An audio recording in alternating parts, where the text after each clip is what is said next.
great rites of passage for any American teenager is learning how to drive well for the first time. And that's something that I've been trying to do. As a matter of fact, 2 weeks ago, I was taking my mom on a Sunday afternoon drive. I was feeling so cool as I carefully piloted our Dodge Grand Caravan down the freeway. Now, I accelerated up to 20 miles per hour, and I noticed the wheels started chattering. And I thought, well, that's kind of strange, but I didn't give it too much thought. So I accelerated up to 50 miles per hour, and then the wheels really started chattering. And at that point, I began to wonder, maybe I should try to find the solution here. So I looked down at the dashboard, and I noticed an indicator light telling me the parking brake was still on. So I carefully reached down and released the parking brake, and we went flying down the freeway once again. Now in this case, I was able to finally realize my potential as a minivan driver for at least one afternoon. Now in the same way, many people wonder if nations, beyond just individuals, can reach their full potential as well. Today's question is Mexico finally starting to realize its potential? And the answer to this question is no. Unfortunately, Mexico is not anywhere close to recognizing its potential, unlike me and my driving, at least for one afternoon. Now that's for three main reasons. The first of which is Mexico is still run by the same monopolies. Now Mexico has an economy that's basically dominated by one company in each industry.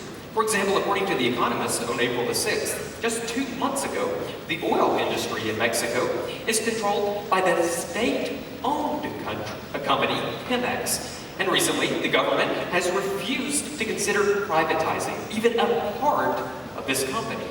Well, this is a problem because fundamentally, government does not have to produce anything. If the oil company is on the government payroll, then of course there's going to be no incentive for improvement. Fundamentally, government does not have to turn a profit. Have you seen our national debt recently?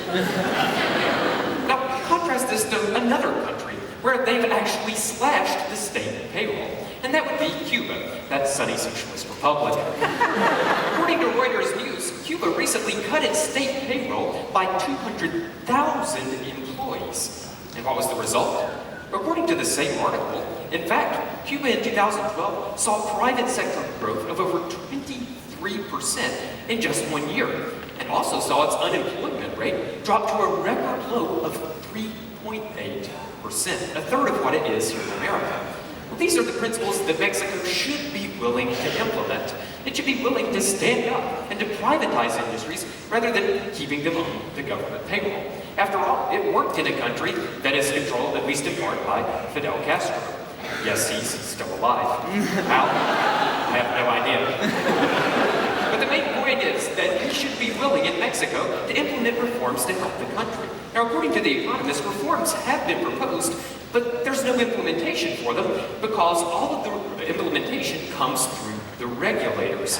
And the regulators, according to the same article, are controlled by both the labor unions as well as the state monopolies. So it's kind of like giving an alcoholic a bottle of Jack Daniels for his birthday.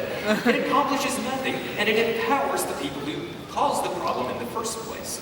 The second main reason Mexico is not willing to or able to reach its potential is because it's under the same government.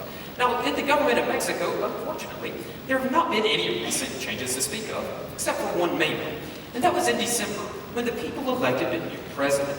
Now, this man's name was Enrique Peña Nieto, which is one, an incredibly cool name, and two, a name which I have no clue how to pronounce.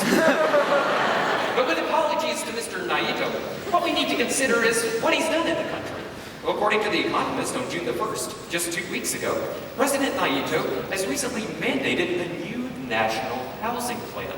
Now, a part of this housing plan includes mandates that home builders cannot build any nice estates or suburbs in the country and must switch to building high-rises in the cities with nothing else. Well, here President Nieto has taken a firm step away from freedom, which is detrimental because the best economies in the world, by definition, have a free economy.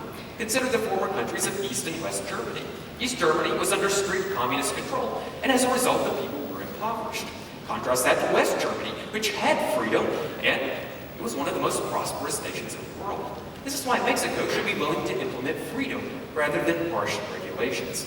Actions do, in fact, have consequences. When Mexico decides to take these steps, it's not going to lead to a positive end, because it's going to have a result. As a matter of fact, according to that source of great knowledge and wisdom, the SpongeBob SquarePants show, well, let me tell you the story of the ugly barnacle. One time, there was a barnacle who was so ugly, everybody died.